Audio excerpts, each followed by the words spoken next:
Welcome to my DoorDash driver tips and tricks video where I'm gonna show you how I made $400 in 1 week. It's 8 a.m. on Monday.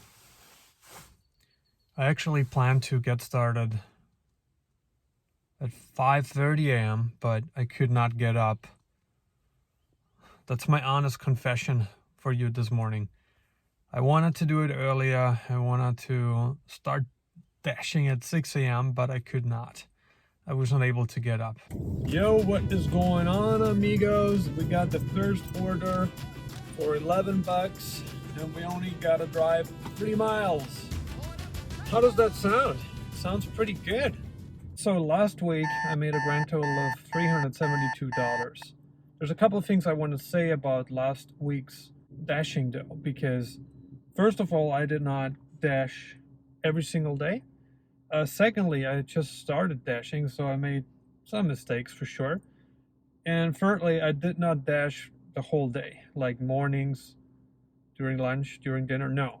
I chose my times wisely. And I think another thing that I probably need to improve is to mostly dash during peak pay times. Now, peak pay times are times when DoorDash offers an incentive for you to dash.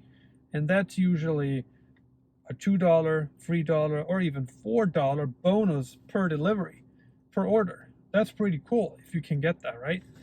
And they offer that on weekends all the time, Saturdays and Sundays, because they need dashers urgently during those days.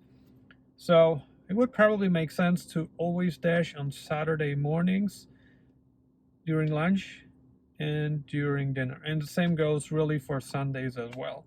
$18 for 2 croissants and 2 bottles of water? I would never pay that.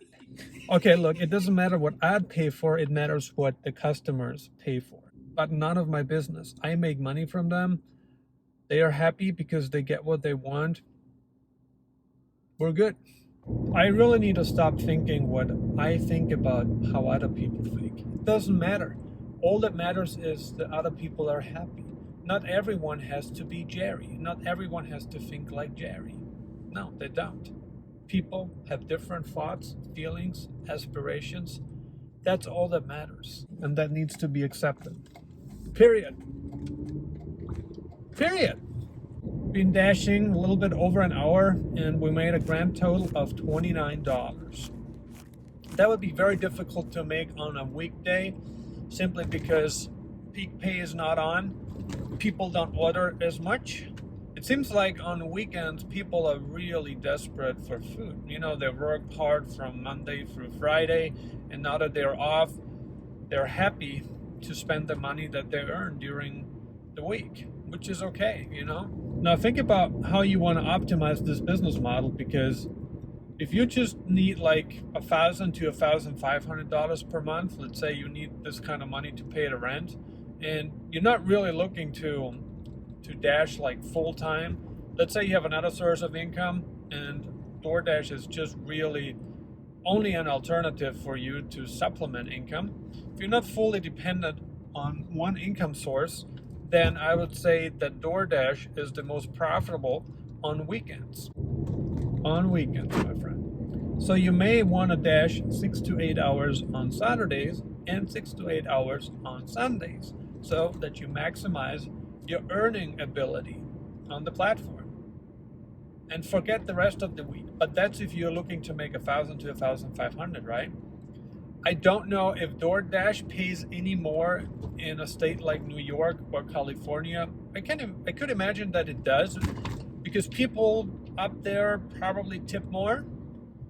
But I think if you can make $20 to $30 an hour in Texas, especially in southern Texas, in McAllen, that's really good, because the minimum wage here is $7 an hour. So with $20 to $30 an hour, you can probably live pretty well. I'm just saying, right? I'm just saying. I really hope you enjoyed my DoorDash driver tips and tricks video and that you can now improve your earnings on the DoorDash platform. If you liked my video, I'd appreciate if you hit the like button for the YouTube algorithm. Also subscribe below to stay in the know. And if you got any questions, then leave them in the comments. Thank you for watching. I see you on the next video.